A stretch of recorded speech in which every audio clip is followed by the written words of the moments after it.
सौबात की एक बात यह कि ईरान युद्ध तो चला ही जा रहा है, लेकिन युद्ध जीतेगा कौन? जीत किसकी हो सकती है और फायदा किसका हो सकता है? जी, ये दो अलग अलग सवाल हैं।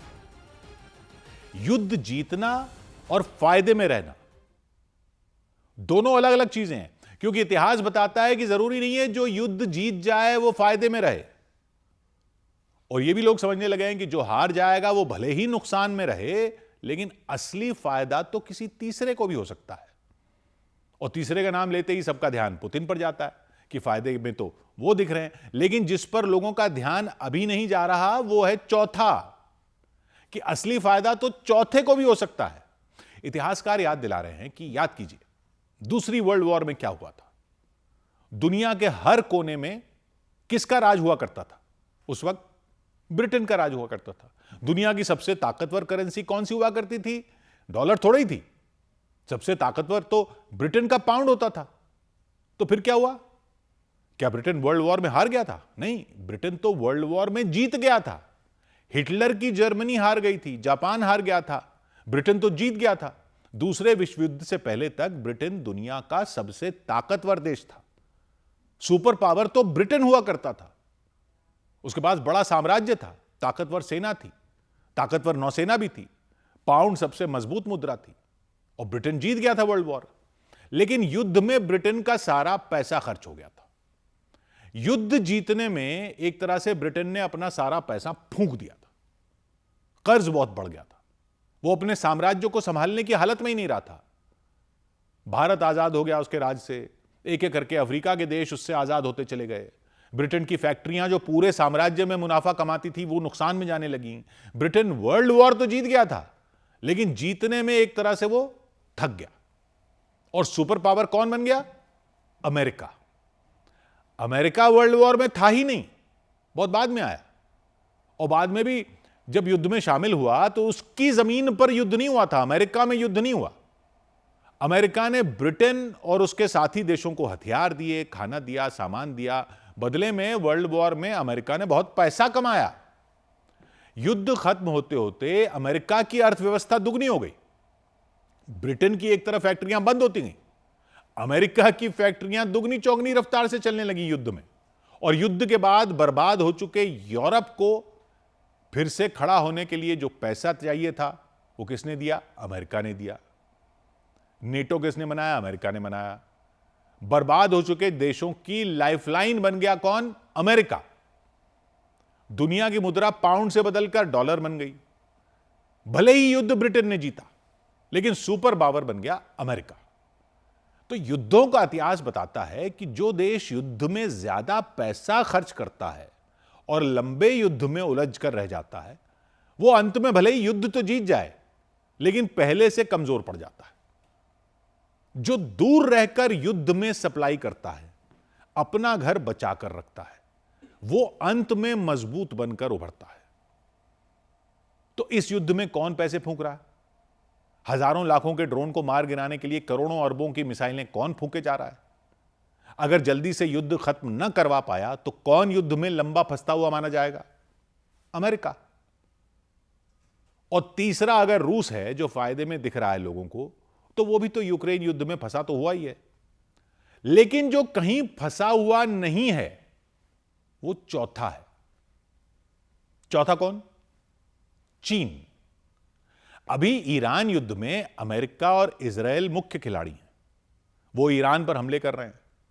भले ही अमेरिका के पास बहुत पैसा हो, लेकिन वो बहुत पैसा इस युद्ध में खर्च करे भी जा रहा है। उसके हथियार खर्च होते जा रहे हैं। स्ट्रेट ऑफ हॉर्मुज से तेल का रास्ता बंद होने से दुनिया में तेल की कीमत बढ़ती जा रही है। अमेरिका का पूरा ध्यान पश्चिम एशिया में फंस चुका है। चीन युद्ध से दूर बैठा है, लेकिन ईरान का 80-90% तेल चीन ही खरीदता है। ईरान पर प्रतिबंध है तो चीन की बड़ी सरकारी तेल कंपनियां सीधे ईरान से तेल नहीं लेती हैं। चीन ने क्या किया हुआ है कि छोटी छोटी प्राइवेट तेल रिफाइनरियां बनाई हुई हैं। वो ईरान का तेल मंगाकर उसको रिफाइन करती हैं। पेमेंट वो चीन की करेंसी में करती हैं और अंतर्राष्ट्रीय बैंकिंग सिस्टम के रास्ते से नहीं करती हैं, ताकि प्रतिबंधों पर नजर रखने वाली एजेंसियों से वो बच जाएं। वो सस्ते दामों पर ईरान से तेल ले रही हैं। बाकी दुनिया से कट गया ईरान, तो चीन पर और ज्यादा निर्भर हो चुका है। अमेरिका अब ईरान युद्ध में उलझा है तो उसके सैनिक, उसके हथियार, उसका पैसा पश्चिम एशिया में फंसता जा रहा है। तो अमेरिका का फोकस चीन से हट चुका है, ताइवान से हट चुका है, एशिया से हट चुका है। चीन को टाइम मिलता जा रहा है अपनी सेना को, अपनी टेक्नोलॉजी को, अपनी अर्थव्यवस्था को मजबूत करने का। इतिहासकार याद दिला रहे हैं कि दूसरी वर्ल्ड वॉर में जब ब्रिटेन उलझता चला गया था तो अमेरिका को आगे बढ़ने का मौका मिल गया था। क्योंकि याद रखिए, पिछले साल तक अमेरिका के सामने सबसे बड़ी चुनौती किसकी थी? ईरान की नहीं थी, रूस की नहीं थी, चीन की बढ़ती ताकत की चुनौती थी। ट्रंप ने सारी दुनिया पर जो टैरिफ लगाने शुरू किए थे तो चीन डटकर खड़ा हो गया था।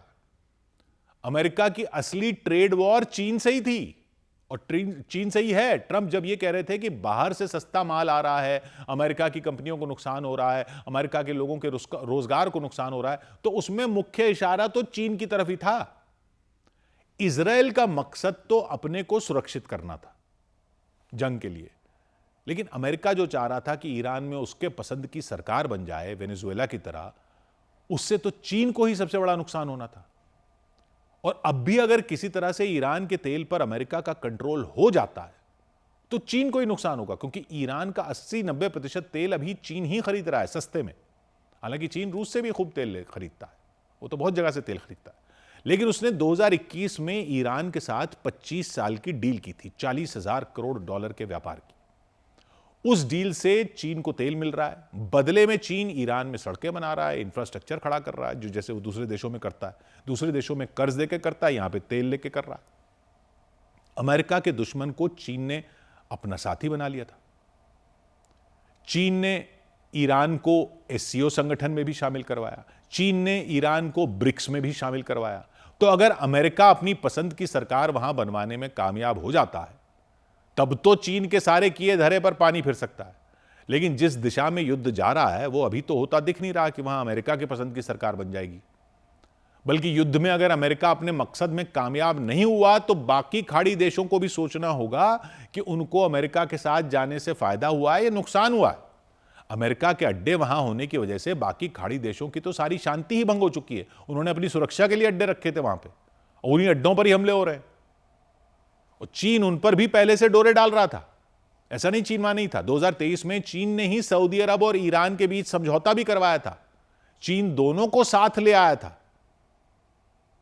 मध्यस्थ का रोल कर लिया था उसने। अब तो ईरान सऊदी अरब पर भी हमले कर ही रहा है, लेकिन चीन सऊदी अरब में भी काफी निवेश कर चुका है। सऊदी अरब के प्रिंस के विजन 2030 में चीन वहां रेल नेटवर्क भी बना रहा है, रिफाइनरियां भी बना रहा है। यूएई में खलीफा पोर्ट में चीन का निवेश है, वहां के कई इंडस्ट्रियल जोन में चीन का निवेश है। चीन की कंपनी वहां 5G नेटवर्क लगा रही है। चीन की कंपनियां वहां इलेक्ट्रिक गाड़ियां बनाने की फैक्ट्रियां बना रही हैं। कतर में चीन का LNG टर्मिनल में निवेश है। खाड़ी के देश अभी तो अपनी सुरक्षा के लिए अमेरिका पर निर्भर थे और टेक्नोलॉजी और अर्थव्यवस्था के लिए वो चीन के साथ थे, लेकिन वो सब युद्ध के बाद इस पर जरूर विचार करेंगे कि अमेरिका के साथ जाने से, अमेरिका को अपने अड्डे बनाने देने से उनकी सुरक्षा हुई या उनकी सुरक्षा पर खतरा बना। चीन इस सिचुएशन का फायदा उठा सकता है। यानी युद्ध से दूर रहकर भी चीन युद्ध की वजह से और ज्यादा मजबूत बनकर निकल सकता है अगर अमेरिका की रणनीति फेल हो गई तो। हार जीत किसी की भी हो, हार जीत किसी की भी हो, इस युद्ध में दूर बैठकर खेल देखने वाला भी सिर्फ तमाशबीन नहीं होता।